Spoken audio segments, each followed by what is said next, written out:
Good afternoon, everyone. Rochelle Seeger here. I'm with the Foundation for a Healthy Kentucky. So glad you have joined us here today on our webinar, Redlining Louisville, Racial Capital and Real Estate. First, an introduction about the Foundation. The Foundation for a Healthy Kentucky was established in May 2001 as a result of a $45 million settlement agreement between the Commonwealth of Kentucky and Anthem Incorporated regarding the conversion of charitable assets after Anthem's merger with Kentucky Blue Cross and Blue Shield. The Foundation for a Healthy Kentucky's mission is to address the unmet health needs of Kentuckians by developing and influencing policy, improving access to care, reducing health risks and disparities, and promoting health equity. The Foundation values integrity, respect, effectiveness, leadership, policy equity, and collaboration. A few reminders about today's webinar. It is being recorded, and the recording of today's webinar will be posted on the Foundation's webpage. I will also, in just a moment, turn on the closed captioning so folks can see that. And you can turn on and off in your toolbar there on your computer. Let's see. Please, if you want to chat in questions to Josh Poe, our presenter today, you can do that via the chat, and those will come directly to us. We will have time at the end of the hour here today to answer some questions, so please feel free to chat those into us directly. Also this afternoon, I will be sending you an email with a post-event survey. So please do take some time this afternoon to send me your thoughts on what you thought about today's webinar. And also, I always welcome suggestions for topics and presenters for the Health for a Change series. A few announcements. I want the Foundation's Healthy Kentucky Policy Champion Award. In this photo, you see an awardee in the middle there, Dr. Sheila Schuster of Mental Health America Kentucky, Advocacy Action Network, and United 874K Disabilities Coalition. She was the winner of that award. And you see Mark Carter, former board chair, president and CEO of the Foundation, Ben Chandler, and LaChrista Finn, former Foundation council member. You can find out more about the Healthy Kentucky Policy Champion Awards, the criteria, and the nomination form on our website, healthy-ky.org. Next up, I wanted to remind all of you that on September 20th and 21st will be the Foundation's Howard L. Babos Memorial Health Policy Forum. And the topic this year is Kentucky Vaccine Policy, Myths, Messengers, and Messages. The registration for that event, virtual event, is now open. Again, find more about that on the events tab on our website, BOS Health Policy Forum. This series, Health for a Change, the Foundation began in 2011 to support the work of health advocates across the state, just like you. So thank you for joining us today. We've covered a huge variety of topics, from self-care with Dr. Cree Dry to finding grants and writing grant applications to the 2020 census and smoke-free policies and food policies in Kentucky. And it has been a great honor to have a wide variety of presenters from across Kentucky share their expertise with us. If you would, please mark your calendar for Thursday, August 19th. We will have Jan Chamness, Director at Kentucky Department for Public Health, who will be presenting on Kentucky's public health transformation efforts. And that, again, is a free webinar that's open to all. You can find the archives of past Health for a Change events on the website, healthy-ky.org, under the events tab and Health for a Change. Again, my slides from today's presentation will be posted there, along with a recording of the entire webinar here today will be posted very soon on the website. Again, my name is Rochelle Seeger. It is such an honor to work for the Foundation's mission and with its values. Health for a Change is a great part of my work here at the Foundation. There's my contact information. Feel free to contact me about your ideas for this training series. Next, on to our presenter. So I had the good fortune to meet Josh Poe around 2014 or 2015, and he had given a community talk. And as people like us do, I trailed him after his presentation to talk about redlining, which is a topic he'll be sharing with us here today, and how redlining is connected with community health. A few years later, I saw him at another community talk. Well, I attempted to see him because it was at a local library. I arrived 10 minutes early and the room was packed and there was no room to stand. So the next time I invited Josh Poe to the foundation's data forum that we held in 2017, and he shared his work with the audience there. Josh is a co-principal investigator at the Root Causes Research Center, an urban planner, a tenant organizer, and a geographer. At the Root Causes Research Center, the center is currently engaged in statewide tenant organizing. I'm very pleased and honored to welcome to our Health for Change webinar today, Josh Poe. Josh, glad you're here with us.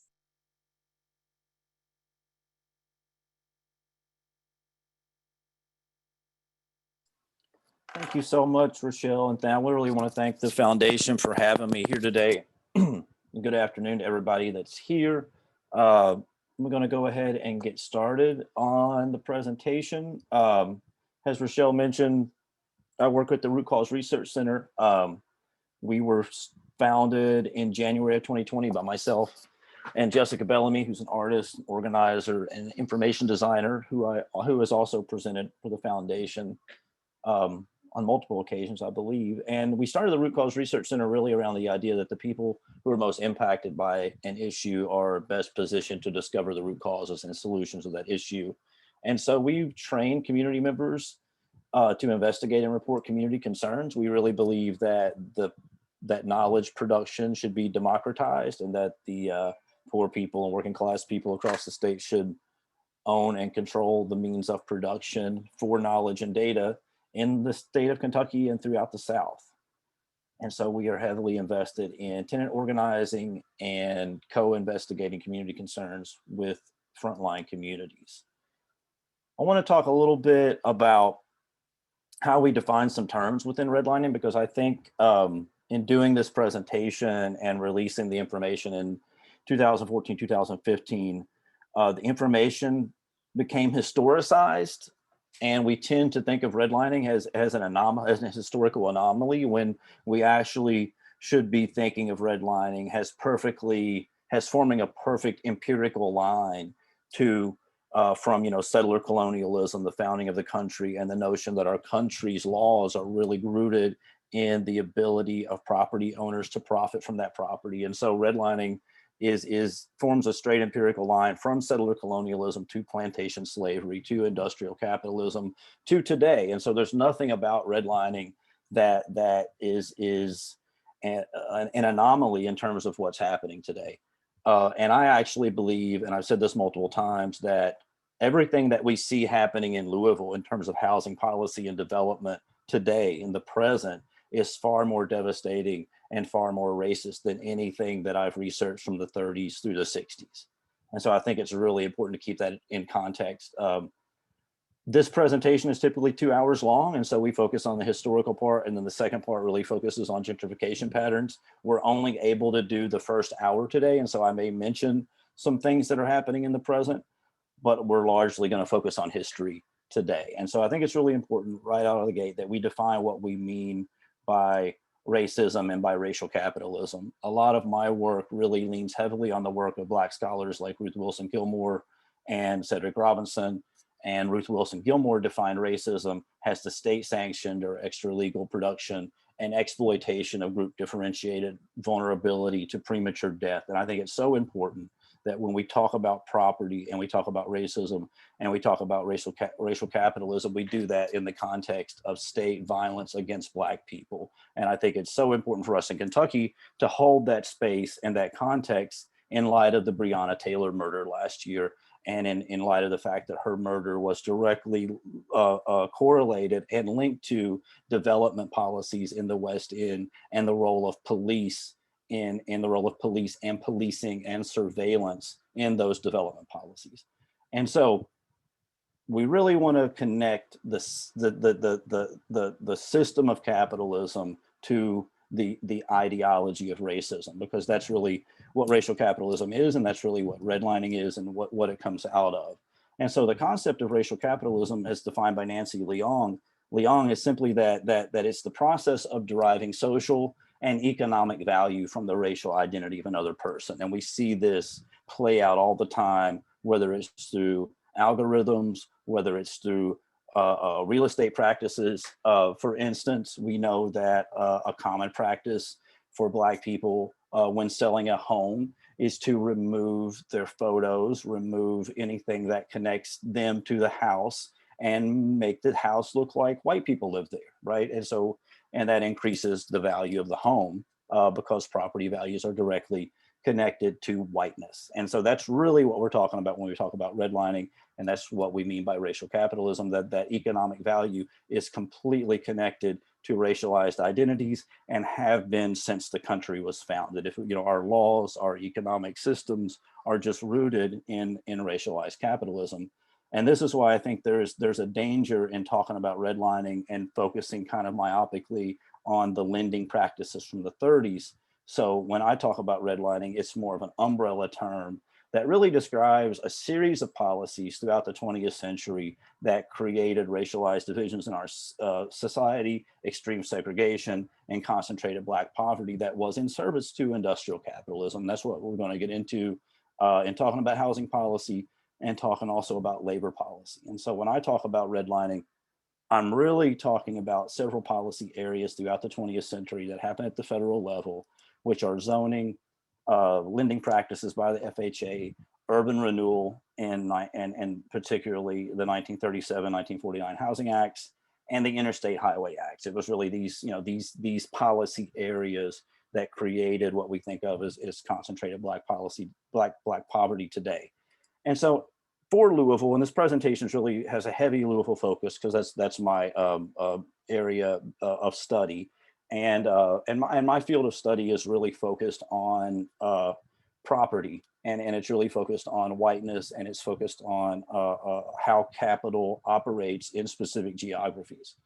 And so going back to the early part of the 20th century in Louisville, you had at that time what we call racial zoning. And so in 1914, the Louisville Board of Aldermen passed a residential segregation ordinance that simply created racialized zoning throughout the city of Louisville. What that meant is you had Black blocks and you had white blocks, and a white person couldn't buy a house on a Black block and vice versa. And this was really celebrated throughout the country. And in particular, Louisville's zoning ordinance was celebrated throughout the country because it was so strict and so rigid that it allowed for a high level of control over Black residential neighborhoods. And so, as is often the case, this was challenged by radical organizers in the city, most notably William Warley, who was a Black man, a civil rights activist. He owned a printing press, very radical for his time.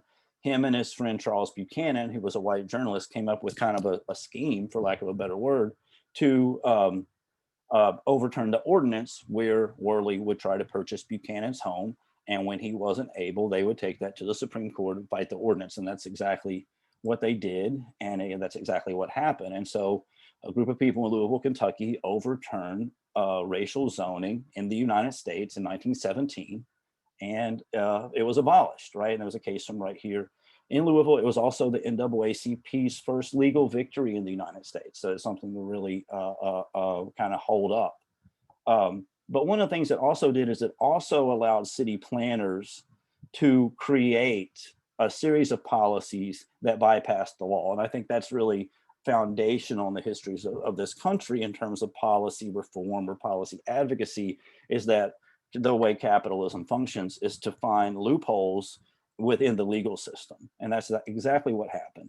And so in 1921, the Secretary of Commerce, Herbert Hoover, at that time, convened a group of the nation's largest, most prominent city planners to create a zoning policy for the United States. And that was called the Hoover Advisory Commission on Zoning. Herbert Hoover was a mining mogul from the private sector who studied labor practices all over the world, and was particularly studied how to break strikes and how to use racialized differentiated groups to break strikes in places like Australia and South America. And Hoover was really interested in housing policy. So he brought all these planners together in 1921, and they later came out with their findings. And one of the findings, and these findings laid the foundation for real estate science to the present. And one of these findings is that a realtor should never be instrumental in introducing any race whose presence would be a detriment to property values. And it's so important to pause right there and think about what that actually means, and think about how fundamental that is to our economic system. So essentially what they decided is that as Black people were moving from the South to urban areas, that their very presence would be a threat to property values, would be a threat to capital. And that it essentially created a system where Black people from the South moving at that time would not be able to access capital. And not only would their presence be a threat to their own ability to acquire capital, it would be a threat to anyone in the proximity to them. And so our entire real estate market was then racialized, where property values, capital, wealth creation were directly linked to racialized identities. And in 1926, the Supreme Court upheld the constitutionality of this zoning that in a case that would prohibit apartment buildings from being built in single family areas. And zoning was established in Louisville in 1931, and the comp plan for Louisville was started in the late 20s and was finished in 1932. The author of that comp plan and one of the leading city planning consultants in the country was a guy named Harland Bartholomew. And a lot of my research really focuses on Bartholomew, his ideology and his policies, because they were so influential in shaping our urban areas, not in terms of just the physical built environment, but the actual economic systems and the way capital flows in and out of those areas. So Bartholomew was the first full-time city planner. He was from St. Louis. He actually introduced zoning in St. Louis in 1919, post Buchanan Warley.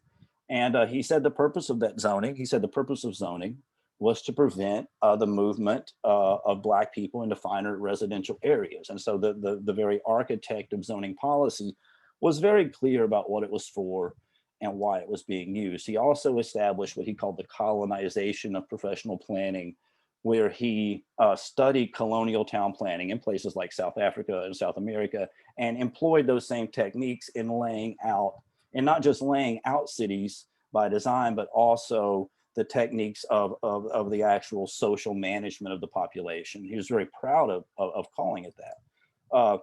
And one thing to note that is interesting for this webinar, and a very alarming and horrific, is that he would, one of the more insidious things he would do is estimate where Black people would move in a city, and he would zone those areas industrial. And so this would ensure that Black communities were next to industrial areas for 100 years, right up till today. And so it's so important if we think about the field of public health and public health disparities, that they were systemic, that they were by design. And if you think about statistics that we have in this country, like Black children have 4 times the rate of asthma as white children, and then how that impacts, say, education policy, and how that impacts school performance, and how school performance impacts the school to prison pipeline. You start to see this kind of unraveling where there's a tree with many leaves, but at the very roots of that tree are rooted in racial capitalism, settler colonialism, and essentially land and labor. And so Bartholomew comes to Louisville in the late 20s, and he's working here, and he's asked by the city leaders to go into the Russell neighborhood and deal with what they called at the time the Negro problem in Russell. So he goes into Russell, and if you look at these 2 images and the juxtapositions of these 2 images, the image on the right is the design pattern that Bartholomew found when he entered Russell. And this pattern is reminiscent of what urban planners would call livability, walkability. If we think about new urbanism, if we think about new urbanism and new urbanist communities around the country, like Norton Commons, like Seaside in Florida, everything that exists in those places that we hold up has examples of great urban design existed here in Russell during that time. So he comes upon a place where there's a thriving cultural center, a thriving economic center for the most part, and he recommends that those areas be destroyed, that they are wholesale bulldozed and actually physically destroyed and replaced with the image that you see on the right, the block on the right. And you don't have to study the principles of architecture to understand that the image on the right is very much rooted in containment. It's rooted in isolation. it's rooted in a lack of, just very simply, a lack of economic needs that someone can meet on a daily basis by walking. And so this was a process of enclosure for Black communities, and this cut Black communities off. And so Bartholomew was developing these design plans in the 30s, and they would later become part of public policy with the 1949 Housing Act and the 1956 Highway Act. He would then go back to city leaders, and he had quotes such as this one, where he basically blames the housing conditions in Black neighborhoods on Black people themselves. And he said things like, if it were possible to create a real desire for better accommodations, the slums would automatically eliminate themselves. And this is really part of a long trope throughout US history, from people like Oscar Lewis, who developed the culture of poverty thesis, to people like Daniel Patrick Moynihan, who found that the problems that poverty was created because of dysfunction within Black families. It's a long sort of academic liberal narrative that the problems of poor people are the fault of poor people, that poor people are really the architects of their own conditions. And this is something that my own personal work and the work at the Root Cause Research Center really tries to challenge, and tries to challenge those types of dominant narratives. If we think about people like Bartholomew, we think about their reach and influence. This is just a map of just how many cities he developed zoning plans and comp plans for, from 1920 to 1948. And so when we go to a city, the urban typology that we traverse, the housing types, the street networks, we're all rooted in white supremacist ideology. And so that brings us up to 1938. And this is the redlining map for Louisville from 1938. And during this time, federal consultants from the Homeowners Loan Corporation went around to 250 cities and created these maps that would evaluate property for all these cities. And they did this in conjunction with local governments, but it was done for the financial sector. So this was done in service to private banks. And they said that the real purpose of redlining was to graphically reflect the trend of desirability. But an interesting thing that you find in these maps is the last sentence here, where they say the price level of the homes is not the guiding factor, which I found really interesting when I started studying this, because if the price level of the homes are not the guiding factor, what's the guiding factor, right? And what you find when you look at a neighborhood like Mockingbird Valley, Indian Hills, Rolling Fields, which is what you see on the map, this was the A1 neighborhood. So this is the highest ranked neighborhood in the city. What you find in the comments is that they say that this neighborhood was the highest restricted residential area. And what they mean by that is that deed restrictions were placed on these properties that would forbid the sale of the property to Black families. And in turn, they were ranked higher because of that. And if we think about the zoning policy that came out in 1924, this is directly linked to it. And so what this means is that if you're a white family in 1935 and you buy a house in Indian Hills, Mockingbird Valley, your home is not worth a particularly high price. It wasn't one of the highest, it didn't have some of the highest property values in the county. The highest property values were really around Cherokee Park, Shawnee Park, and moving toward Iroquois Park. After redlining, your property values would increase exponentially. And so that's artificial wealth that was created for white people simply by living in an area that Black people could not move to. Conversely, if you lived in the Shawnee neighborhood and you're a white family, you're living in one of the richest areas of town, 10 years after redlining, your property values have decreased or they're stagnant. And so white people then moved. And then you had federal policy of really building the suburbs and the sewer systems and the highway systems that really created this white flight. But redlining is what really facilitated that. And so we focus a lot on redlining on the red areas when we really should be studying the green areas and what happened there, because it was a way to sort of hijack capital into those areas and really inflate wealth for the white middle class and above. And so what you now have all these years later is a group of white people in this country who basically sit on an ocean of unearned wealth and unearned privilege simply for being white. And I think that's in terms of public policy, in terms of as a society, that's what we really have to reckon with. The real driver behind a lot of this was to create homogeneous areas. And so if you think about Chickasaw, Phoenix Hill, Butchertown, Russell, and Portland, in the consultant's notes, they say there was a mixture of population, no restrictions. So creating a homogeneous zones was the real driving motivation behind redlining. In the explanation, the consultants say that in using these maps, they don't mean to imply that good mortgages cannot be made or do not exist, but they say that they should be made and serviced on a different basis. So essentially what you have there is the creation of two economies. And in one of those economies, capital does not flow in and out of the same way. So you're essentially creating a sort of racialized caste system in this country where Black families simply were not able to access capital the same way white families were. And there's really no reconciling that, I don't think, other than through some process of redistributive wealth and reparations. And so that brings us up to the 1938. If we go into the 50s, Bartholomew comes back to Louisville and he develops the second comp plan in 1957. And what Bartholomew found is that on both sides of downtown, these were high density neighborhoods, and most of the Black population in Louisville lived in those two areas that you see, those two red areas. And so those two areas were targeted for demolition. 9th Street went on the west, 65 went on the east of the Central Business District. 9th Street was originally designed to be an elevated expressway, but what this did was it pushed most of the Black population into the West End, and then they were essentially sort of sealed off, for lack of a better word, sealed off from accessing services in the rest of the city, sealed off from accessing capital. And this happened in nearly every city in wherever urban renewal occurred in some form. What also happened around this time is that we were building public housing. And so as public housing would be constructed, it was segregated by law. And so if a public housing site was built for white people, another had to be built for Black people at the same time. And that's what happened in Louisville with Beecher Terrace was built for Black people, Clarksdale was built for white people.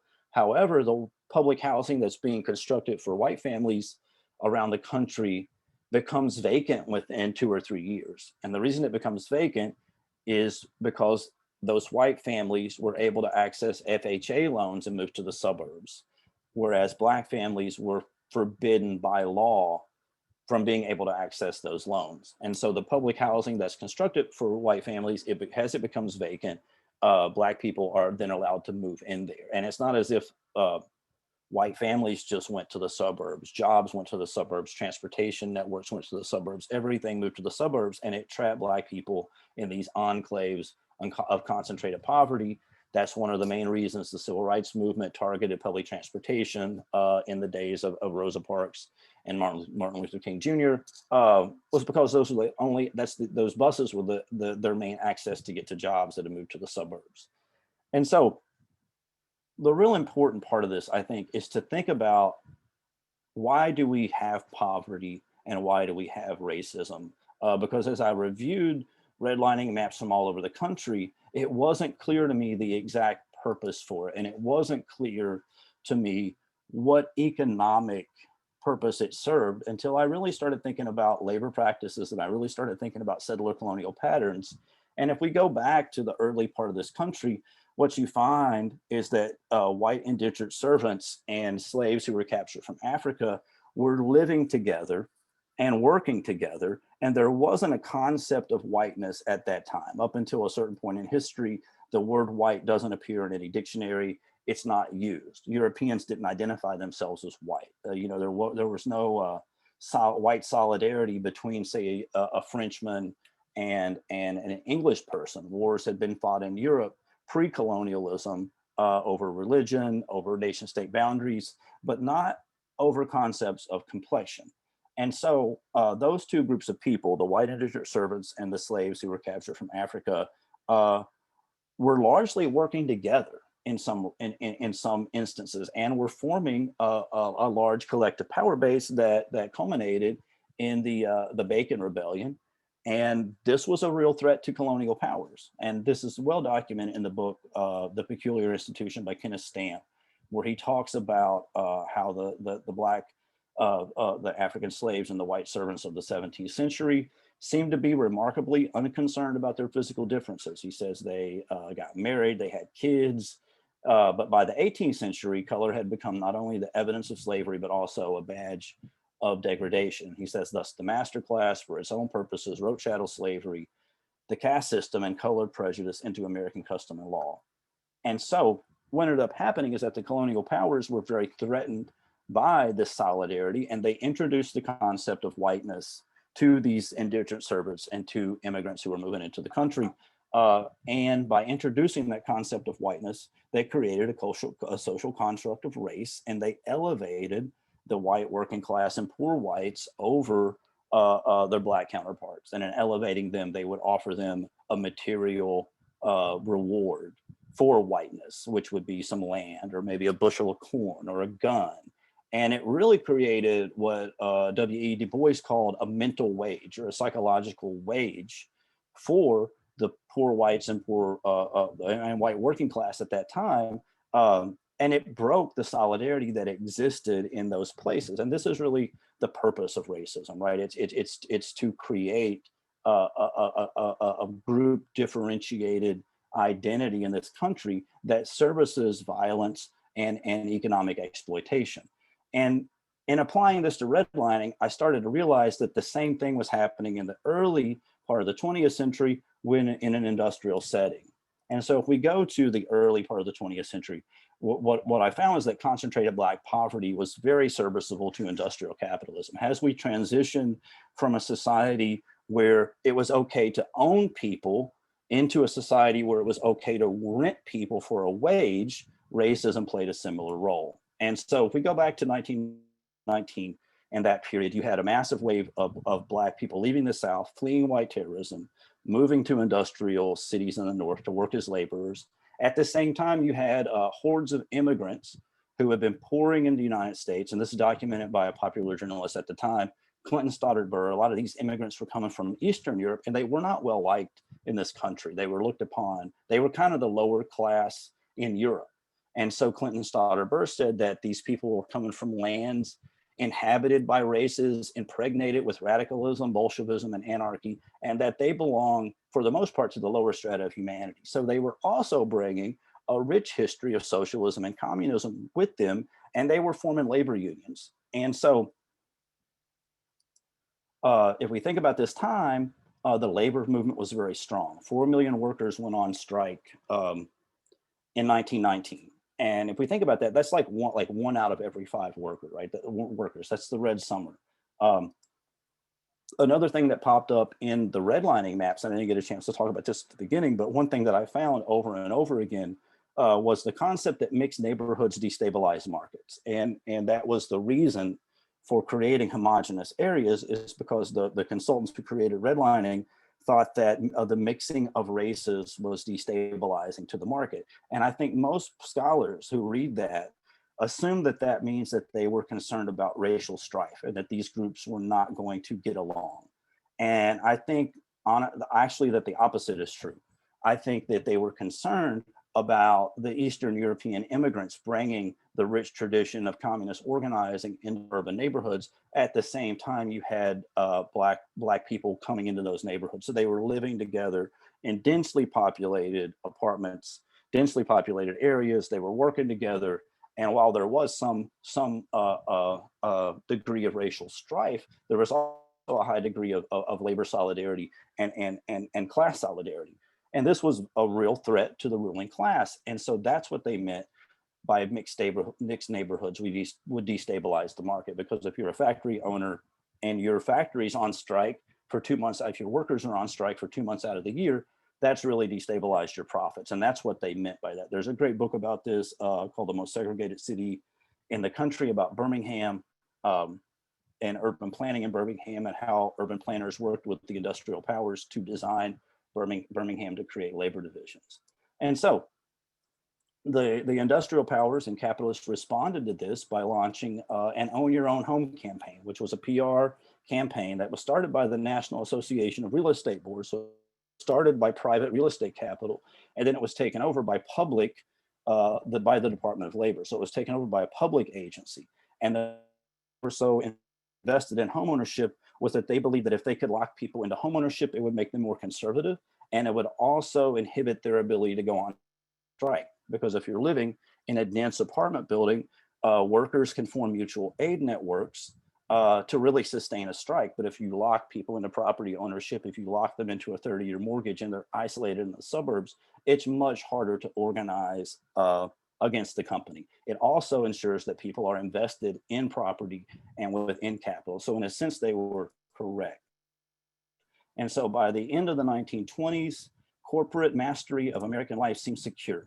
Rationalization of business could proceed with government support. And so that's a book by David Montgomery about how these tactics were used to really crush the labor movement, and redlining was a distinct part of this. And so residential segregation was an effort to disrupt cross-racial solidarity in the labor movement and create a permanent racialized bottom class for wealth extraction. And I think what's so important to remember about this is that those groups of European immigrants who were coming into the country at this time, a lot of them were not considered white. So Italian people, Slavic people were not considered white in, say, 1917, 1919.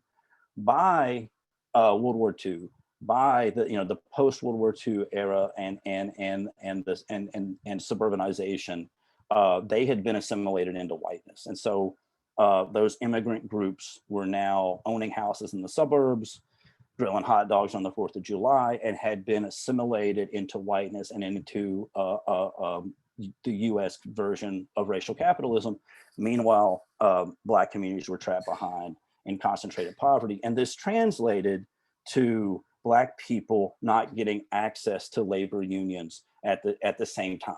And so that meant that industrial powers were able to pay Black people lower wages, which directly translated into higher profits. And it also meant that it kept Black workers in unskilled positions. And so the real reasoning behind all this, and this is what I think it's so important to think about. This is from a tweet by Boots Riley, who's a filmmaker and a rapper, is there are systemic contradictions within capitalism that we really don't deal with as a society, right? And so what Boots says is that you can't have full employment under capitalism. You can't have 100% of the population be employed. That does not function as a system. And so capitalism must have a certain percentage of unemployed people to exist.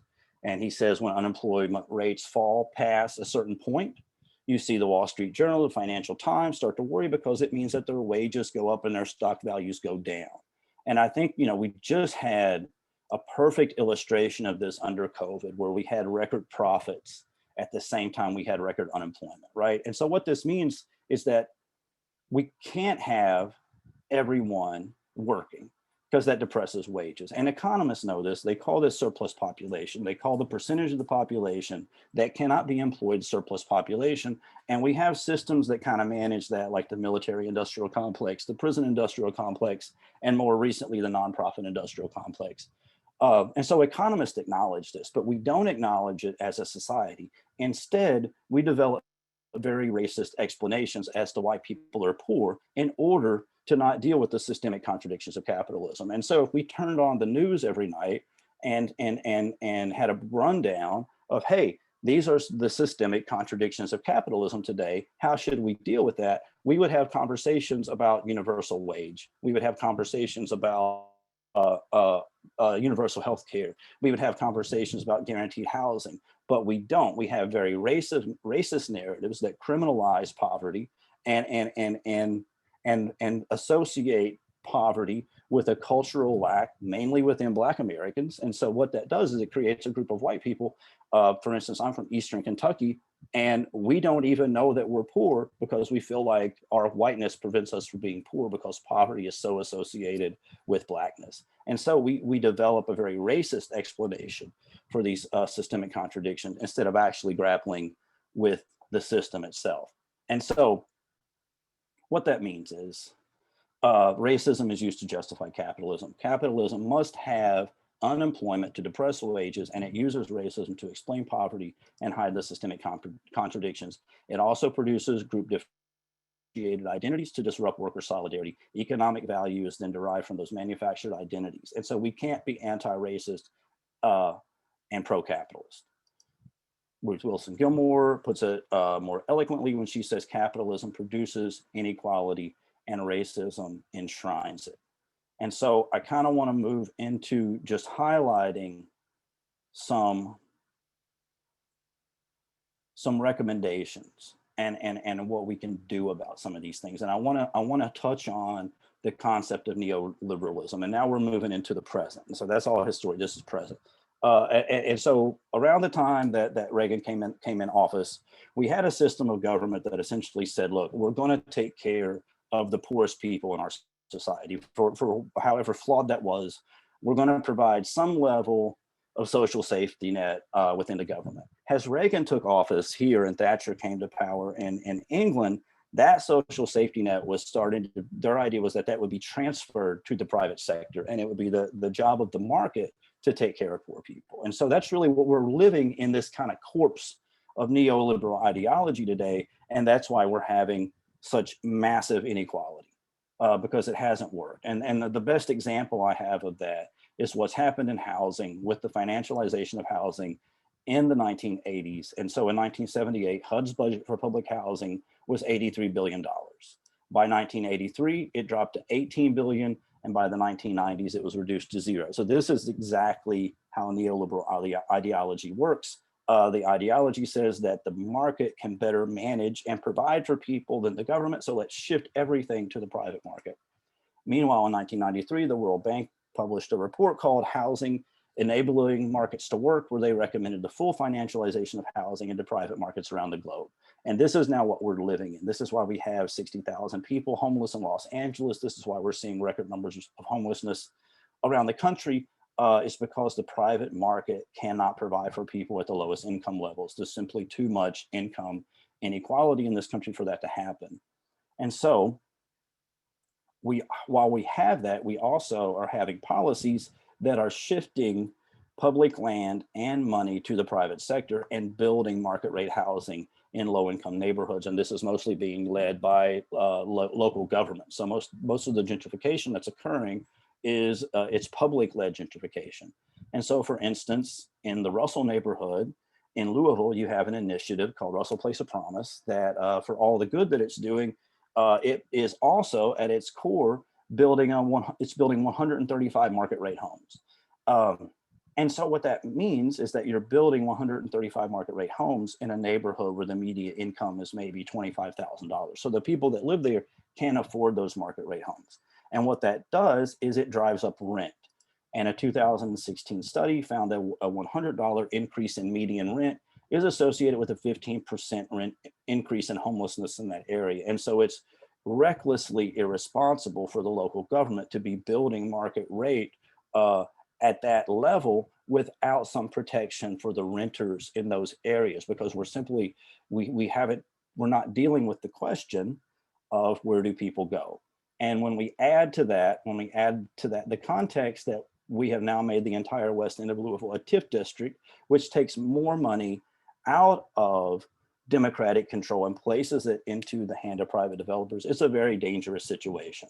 We're also seeing levels of gentrification occur around the state. I don't know if anybody kept up recently with the issue in Moorhead, where we had a private developer access TIF money and displace an entire trailer park of over 80 families in Moorhead. And it was a very brutal type of development where people had 45 days to move. They basically traded 80 units of affordable housing, an entire neighborhood, for 250 poverty level jobs. And so we're in a situation where local governments are basically handing over democratic power, democratic control of tax dollars in service to developers around the state. And the outcome of that is people will not have a place to live. And so what do we do about that, right? And what we really focus on at the Root Cause Research Center is what we call social housing and imagining social housing. So social housing is simply a term that is kind of an umbrella term that covers a lot of type of housing initiatives, but most importantly, it's decommodified. It removes housing from the speculative market. If we really look at the patterns of gentrification that are happening, they're happening because of the speculation, and that's really what's driving up rents, and it's what's accelerating this sort of rapid development that creates houselessness. It also can include deed restrictions that prevent developers from purchasing that. So it keeps the land under community control. It creates real affordability that's permanent for renters at the lowest income levels. And it's also democratically controlled. So this is land that will be put under democratic control and handed over to communities. And an example we like to use is from the East Breckinridge Street area in the Smoketown neighborhood in Louisville, of land that was owned by the Housing Authority that was under public control. And LMHA sold 15 parcels of land that was valued over $300,000 to a lot of nonprofit developers for around $5,000. And so what we offer as an alternative to this is that land could have been given directly to residents for collective ownership. And then the residents could place that land in a community land trust, remain on the land. Instead, when it gets sold to nonprofit developers, it can be put back into the speculative market, and it can increase in price very rapidly, and that can then drive up the rents around it. There was a program in Russell that was very similar to this, where local government gave, I think it was 19 parcels of land to an out-of-town developer and gave them, I think it was a $300,000 forgivable loan along with that land. And so, in thinking about social housing, we are part of a cohort around the country under Homes Guarantee. And a Homes Guarantee program is the simple idea that in the world's richest country, we can and must guarantee that everyone has a safe, accessible, sustainable, and affordable home. And so of September 19, we launched our briefing book and outlining the components of this vision, which include building 12 million units of social housing to end homelessness in the country, reinvesting in public housing, protecting renters and bank tenants, paying reparations for racist housing policies, and ending real estate speculation to decommodify housing. Most of the work that we do around tenant organizing is really in service to these policy areas.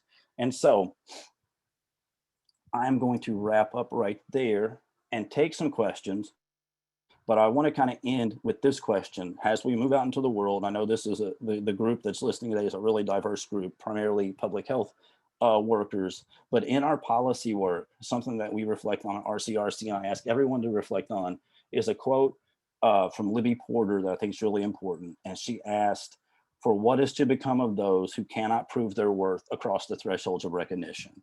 And that includes groups of people who make under $30,000. Are public policies that we're pushing for today, do they include them? How do they exist within this logic? And I think this is very important that we focus on this in light of the Breonna Taylor murder, because Breonna Taylor could not prove her worth across the thresholds of recognition for the Louisville Metro Police Department, for Louisville Metro government, for the state of Kentucky. And so it's whatever we do, whatever field we're working in.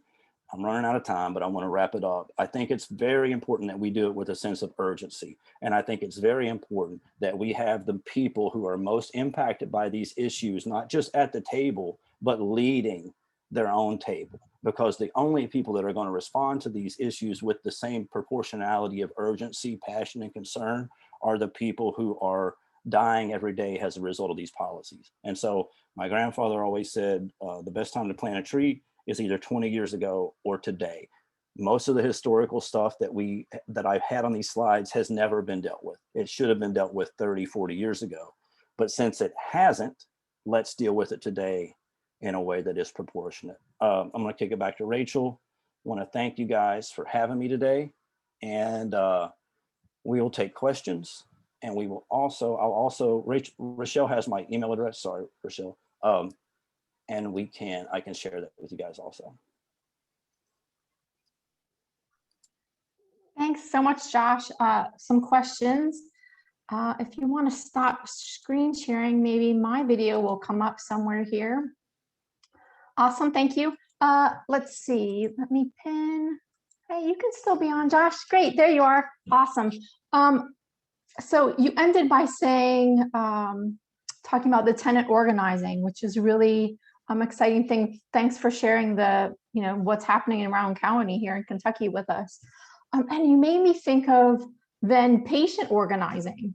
And, even in my introduction, I showed you Dr. Sheila Schuster, who does so much work around in her coalition around organizing people with disabilities to, just as the tenants are organizing, understand and share their perspectives and their rights about that. Josh, what other advice for people who, like me, maybe at nonprofits or in public health, can use this history of housing that you've shared with us to think about their work in public health or health, people maybe at hospitals that can translate for them? Do you have any advice?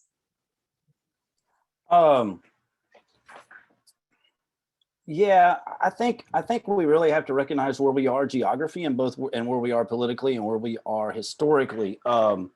It's so important that we recognize how difficult it is to pass public policy in Kentucky.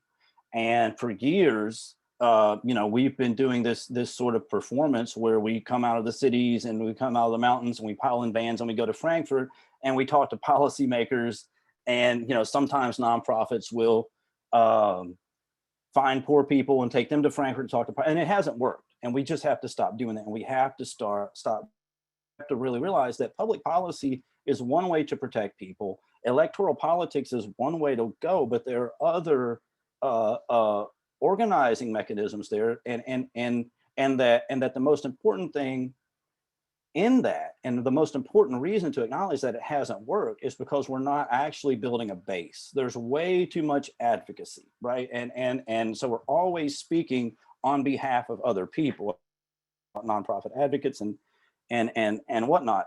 And until we actually have that base of people, we don't really have power. And so there are, and so if you talk to any lawyer, and I'm not well versed in disability law, tenants really have very little rights in Kentucky as tenants. And so in order to change those laws, it would take a massive mobilization of political power. The few rights that we have exist within the lease. And so we can organize with specific landlords to get better leases. And that's a form of protection also. And so there are other ways to protect people aside from passing policy. And I think it's just important it's so important that we get really creative in this and abandon some of these tactics that just haven't worked in Kentucky. Great, thanks. We have another question. Have you reached out to the nonprofits who are working on the East Breckinridge project? I guess this is a quite Louisville specific yes or no answer for you, Josh. I don't understand the question. We did an analysis of the properties for what in the contracts, what they sold for and what's happened. So it was a quantitative analysis. It wasn't qualitative. So it didn't involve any reaching out. It was simply quantitative data. Thanks for that. My favorite question. Thank you for sending this question in from our audience member. I'll start with mine. The question is, what are some favorite must-read books or websites? So let me mention one that I've just read, if you don't mind, indulge me. A 2019 book called Fearing the Black Body, The Racial Origins of Fat Phobia by Sabrina Strings. All this history exactly overlaps with what you shared with us today, Josh, and then also talks about fat phobia and how the BMIs for weight and height measurements were developed and what that means for health for us here today. So that's one of my favorite books. But please share with us some of your must-reads or websites where people can go to learn more. Yeah, I just want to say the one book I recommend, if people don't read any other book, it's W.B. Du Bois's Black Reconstruction in America. I think it's the most important book for me that I've ever read. And I think a lot of times a white scholarship is producing knowledge like Richard Rothstein, The Color of Law, or Robin DiAngelo, White Fragility. And I don't understand those texts from a materialist standpoint. But I do really lean on Du Bois and Du Bois' scholarship. I think it's so important. This is a housing question. Do you think container homes can address the housing problems? No,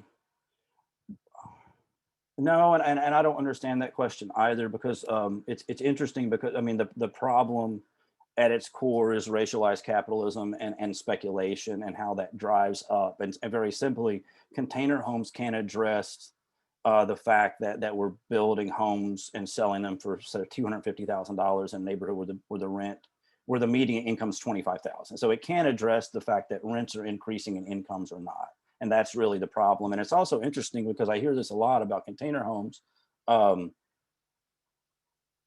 We've just been working in Rowan County where the mobile homes and the trailers were considered a blight in the community and were considered something that needed to be demolished. Yet you come to an urban area and people are very excited about shipping containers. And from my standpoint, I don't see that big of a difference between a mobile home and a shipping container. Because I mean, if you're out in Eastern Kentucky, where I'm from, those mobile homes and trailers that's affordable housing in those areas. And so I think that class and the stigmatization around class and race play a large role in how we think about housing. And I think that's something we really got to really acknowledge and contextualize when we think about solutions.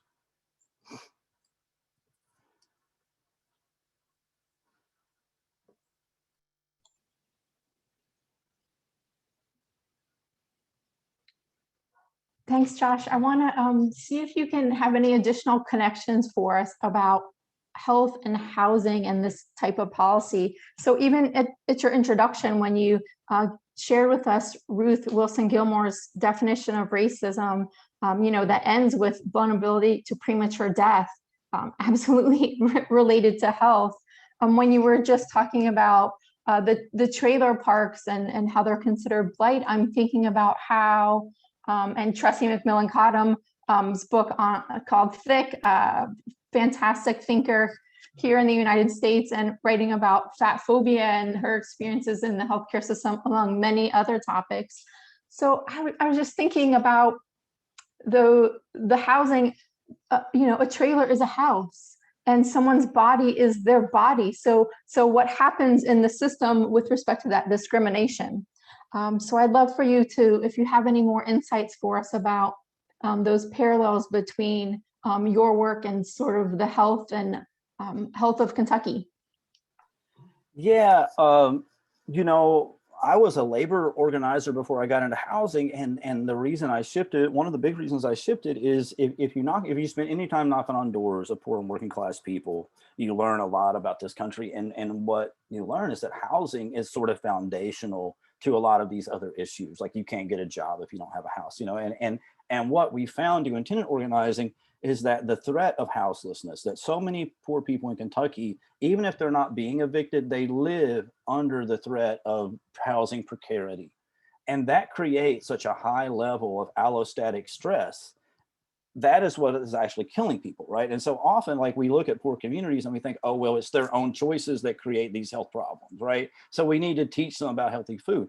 Poor people do not need to be taught. Like, poor people need to be made whole and need economic security, because it's the threat. If you live every month of, do I pay my rent or do I pay my electric bill? The amount of stress that people are living under is actually what's creating a lot of the health concerns. And then when you add a level of racism on top of that for Black communities, you're just talking about living under a very violent, oppressive system on a daily basis. And so, yeah, and there's a question in the chat about the Breckinridge project, and as a follow up, and ask if I had that I was critical of the nonprofits. And I think what we're trying to say there is really provide an alternative, right? Like, we're not necessarily critical of the nonprofits themselves. We're critical of the system of racialized capitalism and real estate speculation. And what we're trying to say is that there hasn't really been a critical lens on nonprofit development. We tend to think of nonprofit development as good, and market rate development is maybe, so that it's different, so we don't subsidize enough. But our point in that is that by taking this public land and subsidizing nonprofit developers, that can serve as a mechanism to put that land back into the speculative market. And there's no coincidence that down the street from where that land was given away, there's a private developer who has a shotgun house for sale for $270,000. This is a $270,000 home in Smoketown, right, where the median income is about $25,000. Our point is that we don't think that developer would have that house for sale if that investment hadn't been made by the nonprofit sector.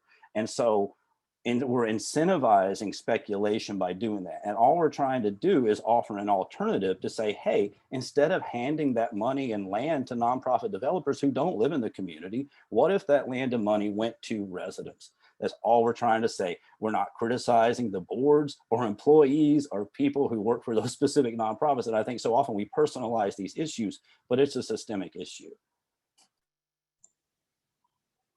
Josh, the hour has gone by so fast. Huge gratitude for you for sharing your research and your work with us here today on the Foundation for Healthy Kentucky's Health for Change webinar. And gratitude to all the participants who joined us today. I will send you a follow-up email this afternoon with those links and titles. I hope all of you are well. I hope you all are organizing and staying healthy out there. Thanks again for joining us here today. This concludes today's webinar.